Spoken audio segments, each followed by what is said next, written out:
इसको इसको तत्वबोध की असर नहीं होती है ना।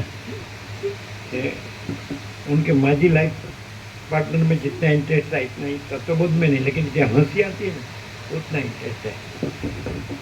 जॉकिंग कॉमेडी उतना इंटरेस्ट है। એવું રાધે પ્રભુએ બહુ કરતા કીધું કે તમે તત્વબોધમાં ક્યાંય હસતા નથી અને કંઈ પણ ભ્રાંતિનું આવે ને કંઈ પણ કોમેન્ટ તો તમે બહુ હસો છો અને તમારો અવાજ કાનમાં વાગે છે આ રેકોર્ડિંગમાં. એટલે અમે કીધું કે પણ તત્વબોધમાં હસવા જેવું ના હોય, કંઈ શાંતિ હોય. એટલે પછી કે સારું આમ નારાજ થઈ ગયા હતા, પણ કે એમનો પોઈન્ટ સાચો હતો કે અમે આવી પોઈન્ટ આ બધી વાતમાં બહુ હસતા હોઈએ.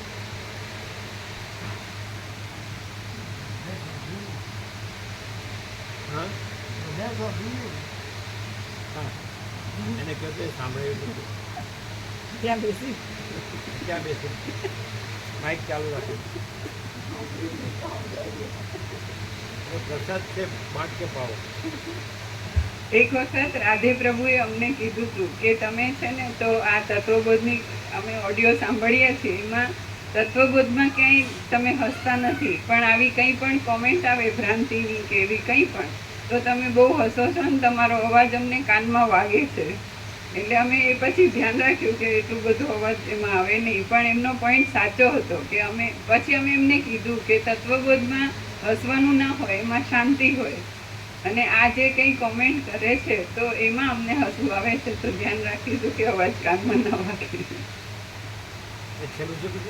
અમે ધ્યાન રાખીશું કે અવાજ કાનમાં વાગે નહીં એમ, પણ હજી એમ જ કરીએ છીએ. કોઈને આપણે મુક્ત હસતા હોઈએ, કંઈક એવો પ્રકાશ થયો તો એમાં કોઈને જેને પ્રકાશ ન થયો હોય એને કાનમાં વાગે છે એવું, અને પ્રકાશ થયો હોય તો હા આનંદની વાત છે. ખ્યાલ આવે? હસવું એ આનંદનો પર્યાય છે, દુઃખનો પર્યાય નથી. કાનમાં વાગે દુઃખનો પર્યાય છે, એટલે પ્રકાશ થયો નથી.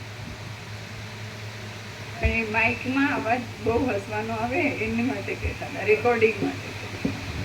એટલે પછી જ્યાં વિચાર બંધ, જ્યાં વાણી બંધ, જ્યાં આનંદ અને શાંતિ, ત્યાં જ બ્રહ્મ.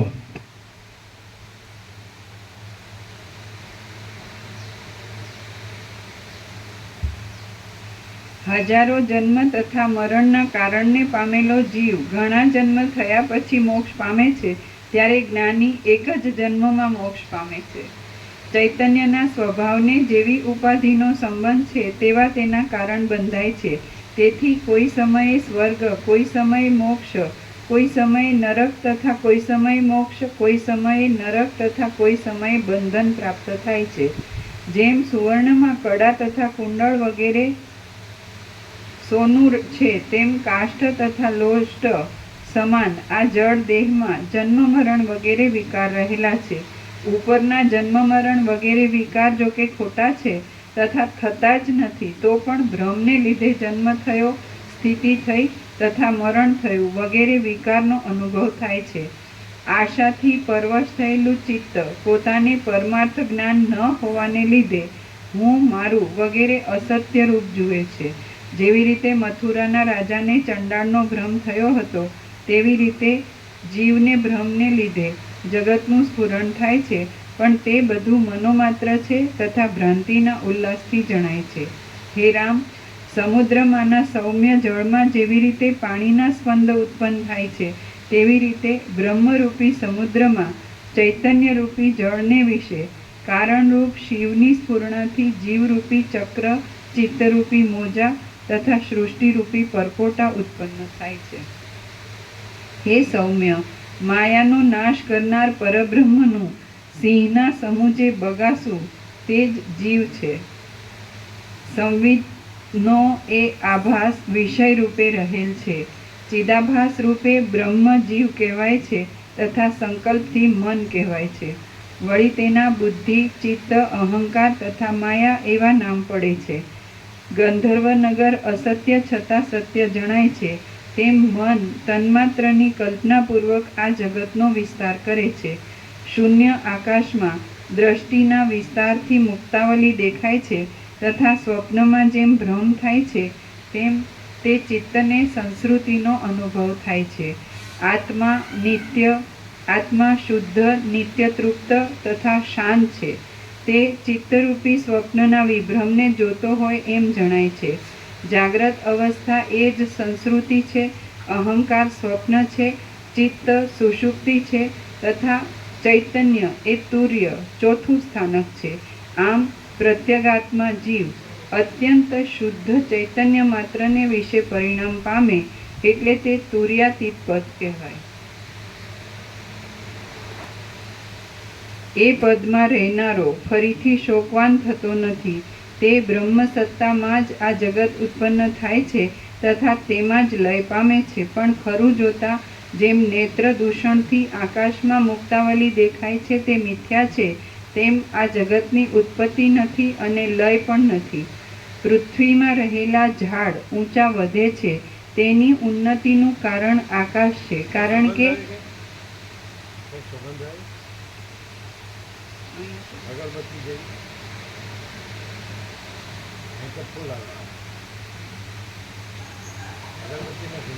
ના, અગરબત્તી કેવું તો કરવું નથી. ગુલાબ નહીં લાગે છે નહીં. ચંદનની નજીકની આપણે અગરબત્તી પેટાવીને જોવા થાય. ચાલો.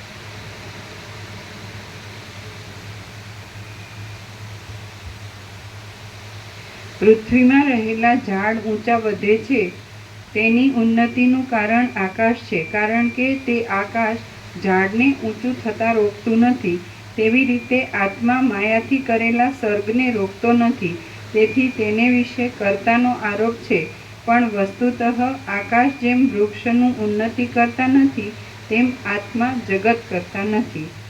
જેમ શુદ્ધ અરીસા તેમ આત્મા જગત કરતા નથી. આખું સરસ છે. પૃથ્વીમાં રહેલા ઝાડ ઊંચા વધે છે તેની ઉન્નતિનું કારણ આકાશ છે, કારણ કે તે આકાશ ઝાડને ઊંચું થતાં રોકતું નથી. તેવી રીતે આત્મા માયાથી કરેલા સર્ગને રોકતો નથી. તેથી તેને વિશે કર્તાનો આરોપ છે, પણ વસ્તુતઃ આકાશ જેમ વૃક્ષનું ઉન્નતિ કરતા નથી તેમ આત્મા જગત કરતા નથી. જેમ શુદ્ધ અરીસામાં પાસે રહેલા પદાર્થનું પ્રતિબિંબ પડે છે તેમ આત્મા વિશે સંવેદનને લીધે જગત પ્રતિબિંબ રૂપે જણાય છે. વૃક્ષના બીજમાં અંકુર તથા પત્ર થયા પછી જેમ ફળ થાય છે તેમ ચૈતન્યરૂપી બીજમાંથી ચિત્ત, જીવ તથા મનની કલ્પનાથી જગત ઉત્પન્ન થાય છે. બીજ તથા ફળથી યુક્ત મેઘના જળનું બિંદુ પૃથ્વીમાં ધાન્ય વગેરે પદાર્થોમાં પ્રવેશ કરી જેમ બીજ રૂપે ઉત્પન્ન થાય છે તેમ વાસનાથી વાસિત ચિત્ત ચૈતન્યને લીધે ચિત્ત તથા સર્ગ રૂપે ઉત્પન્ન થાય છે. બીજમાં વૃક્ષ તથા બીજ બંને રહેલ છે. તેનો બોધ હોય અથવા ન હોય તો પણ તેમાંથી વૃક્ષ ઉત્પન્ન થાય છે. તેથી વૃક્ષ અને બીજમાં જેવો ભેદ છે તેવો ચિત્તરૂપે થયેલ જગતમાં તથા બ્રહ્મમાં ભેદ નથી, કારણ કે બીજ અને વૃક્ષના બોધ માત્રથી જ તેના અખંડિત રૂપનું ભાન થતું નથી, પણ બ્રહ્મના બોધ માત્રથી જ જેમ દીવો કરવાથી પદાર્થના રૂપ વગેરેનું સંપૂર્ણ જ્ઞાન થાય છે તેમ અખંડ સ્વરૂપનું જ્ઞાન થાય છે. પૃથ્વીમાં જેમ જેમ ખોદવામાં આવે છે તેમ તેમ ખોદેલા ભાગમાં આકાશ થતું જાય છે. તેવી રીતે અવિદ્યા જેવો જેવો વિચાર કરે છે તેવો તેને અધિષ્ઠાનની સત્તાથી અનુભવ થાય છે. શુદ્ધ સ્ફટિક મણીમાં જેમ અજ્ઞાનને લીધે વન વગેરે જોવામાં આવે તે પ્રમાણે શુદ્ધ બ્રહ્મને વિશે જગત અનેક પ્રકારનું નથી તો પણ અનેક પ્રકારનું જોવામાં આવે છે. બ્રહ્મ શુદ્ધ સ્ફટિકમણી જેવું છે અને જગત તે સ્ફટિકમણી વિશે પ્રતિબિંબ પામેલા ફળ, પાંદડા, લતા તેમજ ગુલ્મ ઇત્યાદિના જેવું છે. રામ બોલ્યા, અહો આશ્ચર્ય છે કે આ જગત અસત છતાં સતરૂપે જણાય છે. અહો તે મોટું છે, સ્વસ્થ છે, સ્ફુટ છે, તે સૂક્ષ્મ છે, બ્રહ્મ વિશે પ્રતિભા સ્વરૂપ અને વિષય તથા ગુણોના મધ્યમાં રહેલો ઝાકળની કણી જેવો જીવ જે રીતે સ્ફુરે છે તે મેં સાંભળ્યું. પણ હે પ્રભુ, એ ઝીણી કણી જે રીતે વિપુલતા સમષ્ટિ વ્યષ્ટિ સ્થૂળ દેહને પામે છે અને જે રીતે સ્વાભાવિક અર્થ બ્રહ્મમાંથી આત્મભૂ વિશ્વ વૈશ્વાનર આત્મા સમષ્ટિનો અભિમાની જીવ ઉત્પન્ન થાય છે તે તમે મને કહો. વશિષ્ઠ બોલ્યા, ભૂત જો કે પ્રફુલ્લિત અંગથી રહિત છે તો પણ બાળકના હૃદયમાં જેમ પ્રફુલ્લિત અંગવાળા ભૂતનો ઉદય થાય છે તેમ બ્રહ્મને વિશે જીવપણાનો અત્યંત અસંભવ છે તથા પૂર્વે તેનો અનુભવ નથી તો પણ પ્રથમ અનુભવ થયો હોય તેવી રીતે પરબ્રહ્મમાં જીવપણાનો ઉદય થાય છે. બ્રહ્મને વિશે બૃહણ શક્તિ રહેલી છે. તે પ્રમાણ અને પ્રમેય રૂપ છે, શુદ્ધ છે, સત્ય છતાં અસત્ય રૂપે જણાય છે તથા અભિન્ન છતાં ભિન્ન જણાય છે. જેવી રીતે બ્રહ્મ વિચારરૂપી જીવિતથી જીવ રૂપે થાય છે તેવી રીતે મનના ધર્મથી તે જીવ મન રૂપે થાય છે. ત્યાર પછી ચિત્ત, શબ્દ, સ્પર્શ, રૂપ, રસ અને ગંધ રૂપે ઉત્પન્ન થાય છે અને અવિચ્છિન્ન દ્રગરૂપ એ જીવ અતિ સૂક્ષ્મ રૂપે આકાશમાં સ્ફુરે છે. તે જીવ સંવેદનરૂપ કાળને લીધે પંચીકરણ દ્વારા ઉત્પન્ન થયેલા અને સૂર્યની પેઠે પ્રકાશિત તથા અપરિચ્છિન્ન ચિત્ત દ્રષ્ટિથી ઝાકળના કણ જેવા બ્રહ્માંડ રૂપને તથા મનુષ્યાદિ દેહને પોતાના વિશે અનુભવે છે. ત્યારે તેને શબ્દ તથા અર્થના વિભાગની સ્ફૂર્તિ ન હોવાથી હું કોણ છું તેની પણ ખબર પડતી નથી અને પછી પુરુષાર્થના વિચાર સહિત પૂર્વના હજારો જન્મનું સ્મરણ થવાથી તેને ગર્ભને વિશે શબ્દના તથા અર્થના વિભાગની ખબર પડે છે. પિંડમાં સ્ફુટ અહંભાવનું વેદન થવાથી તેને મુખના એક ભાગમાં હવે પછી ઉત્પન્ન થનારી જીહ્વા ઇન્દ્રિય દ્વારા રસનો અનુભવ થાય છે. તેજનું સ્ફુરણ થવાથી તેને ઉત્પન્ન થનાર નેત્ર દ્વારા પ્રકાશનો અનુભવ થાય છે અને ગંધની સ્ફુરણાથી તેને નાસિકા દ્વારા ગંધનો અનુભવ થાય છે. આવી રીતે તે જીવાત્મા કાકતાલીય ન્યાયથી પૂર્વની વાસનાથી કલ્પિત ઇન્દ્રિયોને પોતાના વિશે જુએ છે અને પછી પ્રત્યક્ષ ઉત્પન્ન થાય છે. શરીરના એક દેશમાં શબ્દરૂપી ગુણવાળા કાન ઉત્પન્ન થાય છે, તેથી તેને શબ્દનું જ્ઞાન થાય છે. સ્પર્શ ગુણવાળી ત્વચા ઉત્પન્ન થાય છે, તેથી તેને સ્પર્શનું જ્ઞાન થાય છે અને રસ ગુણવાળી રસના ઉત્પન્ન થાય છે, તેથી તેને રસનો અનુભવ થાય છે. રૂપના ગુણવાળા નેત્ર ઉત્પન્ન થાય છે, તેથી તેને પ્રકાશનું જ્ઞાન થાય છે અને ગંધના ગુણવાળી નાસિકા ઉત્પન્ન થાય છે, તેથી ગંધ માત્રની ખબર પડે છે. આવી રીતે બહારના અર્થને પ્રકટ કરનાર ઇન્દ્રિયોના છિદ્ર દેહને વિશે ઉત્પન્ન થાય છે. આમ હે રામ, સમષ્ટિ અને વ્યષ્ટિરૂપ જીવનો પ્રતિભાસ રૂપે આતિવાહિક દેહ ઉત્પન્ન થાય છે. બ્રહ્મની પરસત્તાનું કોઈનાથી પણ વર્ણન થાય તેમ નથી. તે સત્તા અચળ છતાં ચળ હોય તેમ જણાય છે. એ સત્તા જ આતિવાહિક ભાવને પ્રાપ્ત થઈ હોય તેમ જણાય છે. તે આતિવાહિક દેહ સત્તા અજ્ઞાને કરીને જોવામાં આવે છે અને જ્ઞાને કરીને નાશ પામે છે. પ્રમાણ, પ્રમેય તથા પ્રમાતા એ બધું બ્રહ્મરૂપ જ છે એવું જ્યારે જ્ઞાન થાય છે ત્યારે આતિવાહિકના કથનનો પ્રસંગ જ શો છે. કૌંસમાં એટલે દેહાદિક કલ્પના વ્યવહાર માત્રથી રહેલી છે. કૌંસ પૂરો. આતિવાહિક દેહ આત્માથી ભિન્ન છે એવું સંવેદન થવાથી તે ભિન્ન છે અને બ્રહ્મરૂપ છે એવું સંવેદન થવાથી તે દેહ બ્રહ્મરૂપ છે. તેમજ ભિન્નતાનું તથા એકતાનું સંવેદન થવું તે સંવેદન પણ બ્રહ્મથી ભિન્ન નથી. રામ બોલ્યા, તમારા કહેવા પ્રમાણે પરબ્રહ્મના એકપણાથી ચિદૈક રસ બ્રહ્મને વિશે અજ્ઞાનનો સંભવ નથી અને અજ્ઞાન વિના જીવ વગેરે ભેદ કલ્પના પણ ઘટતી નથી. માટે બ્રહ્મથી અતિરિક્ત જુદો મોક્ષ શું છે તથા મોક્ષ માટે વિચાર કરવાનું શું કારણ? વશિષ્ઠ બોલ્યા, હે રામ, તમારો પ્રશ્ન સિદ્ધાંતને સમયે શોભે તેવો છે. સમય વિના ધારણ કરેલી પુષ્પની માળા સારી હોય તો પણ શોભતી નથી. કાળ વિના થયેલા પુષ્પ તત્કાળ ઉપયોગમાં આવે તેથી સાર્થક છે તો પણ તે પુષ્પ કાળ વિના થયા છે, તેથી અનર્થરૂપ છે. તે ઉત્તર આપ્યો હોત તો શું વાંધો હતો? આમ તો ઉત્તર આપી જ જાય છે ને. તો કાળ સમય પાક્યો અને સિદ્ધાંત પ્રકરણમાં નિર્વાણ પ્રકરણમાં કહીશું ને એ બધા અત્યારે બધું તમે ક્યાં જુદું લાગે જ છે, બધું નિર્વાણ જેવું જ છે ને. મોક્ષ સ્વરૂપનું જ બધું વિવરણ. તો એવું એવું કેમ કીધું? ખાલી એક જાતનું એવો વાર્તાલાપ, એક જાતનો એવો અથવા તો ઉચ્ચાર એવો ફોર્માલિટી. બાકી તો ખબર પડે આ બધું કહેવાય તો જાય જ છે, કહેવાય જાય છે, પછી કહેવાનું ક્યાં છે? કહેવાય જ જાય છે, કહેવાય જાય છે તો પછી બધું અંદર કહેવાય જ જાય છે. એટલે પછી કહીશું એવું કાંઈ છે જ નહીં, કહેવાનું રહેતું જ નથી. દાખલા તરીકે એમ કીધું કે જો બ્રહ્મ વિના બીજું કાંઈ ન હોય તો પછી આ બધું શું કામ મોક્ષ માટેનું એમ. તો એ કહેવાય જ જાય છે કે બ્રહ્મ વિના કાંઈ નથી એમ. એટલે પ્રકાશથી કહેવું તો આપણે કહીએ, તમે કહો અમે નહીં કહીએ, ચાલો કહો, એવું છે અમે કહીએ એમ કીધું ને. શું કીધું? આમ બધું એ બધું શું છે?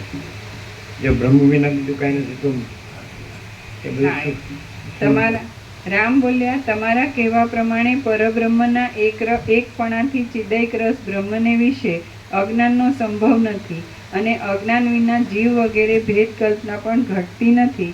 માટે બ્રહ્મથી અતિરિક્ત જુદો મોક્ષ શું છે? જીવ વગેરે ભેદ કલ્પના પણ ઘટતી નથી, માટે બ્રહ્મથી અતિરિક્ત જુદો મોક્ષ ભેદ કલ્પના પણ ઘટતી નથી. હા, પછી માટે બ્રહ્મથી અતિરિક્ત જુદો મોક્ષ શું છે, તથા મોક્ષ માટે વિચાર કરવાનું શું કારણ? કારણ કહીને શોર્ટમાં તમે બધું પૂછો છો એટલે.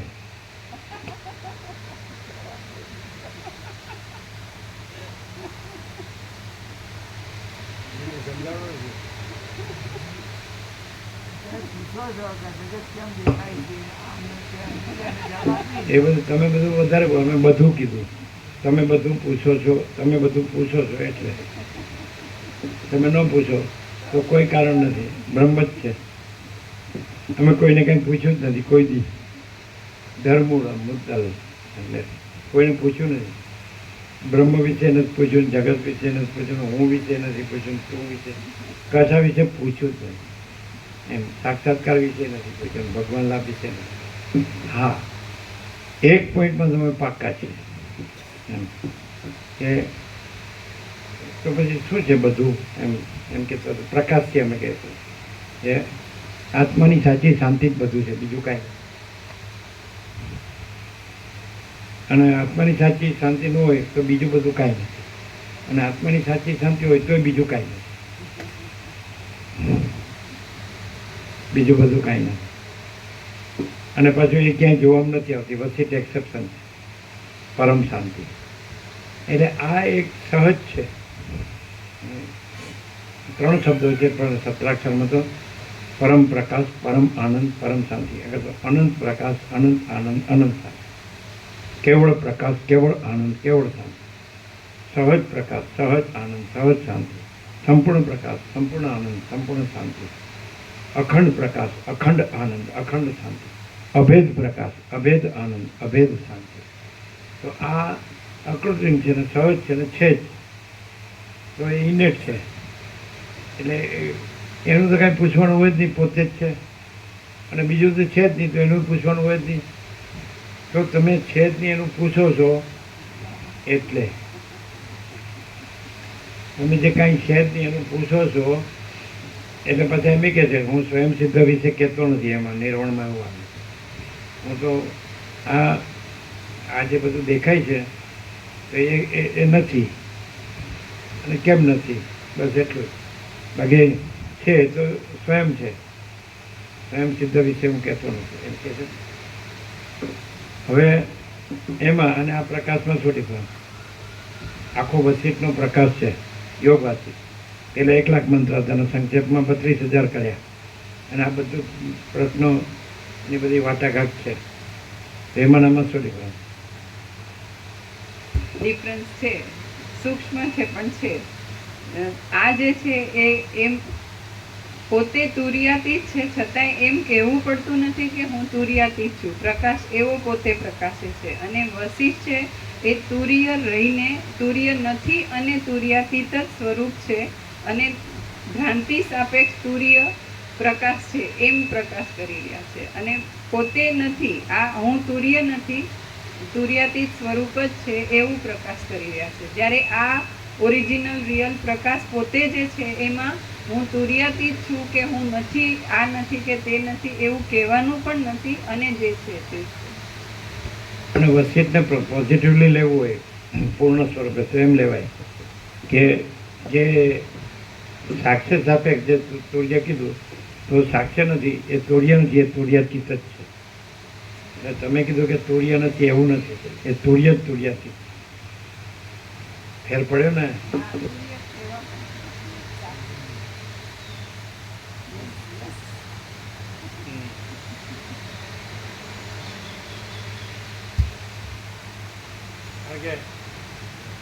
તુર્યાતીતમાં સાક્ષ્યની સાપેક્ષતા છે જ નહીં. એટલે તુર્યની સાપેક્ષતા છે જ નહીં અને સ્વયં તુર્યાતીત જ છે.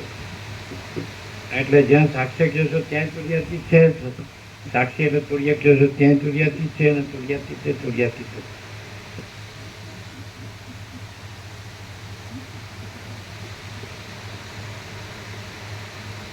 આ વિશેષતા